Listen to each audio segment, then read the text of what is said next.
Сейчас вы наблюдаете очень редкую природную форму льда. Эта хрупкая структура формируется только при определенных условиях, когда вода начинает замерзать снизу вверх, образуя тонкие длинные кристаллы льда, похожие на иголки.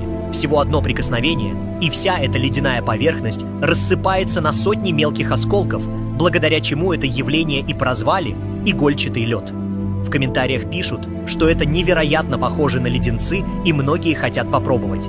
На самом деле, вода настолько чистая, что можно сделать это без опасений.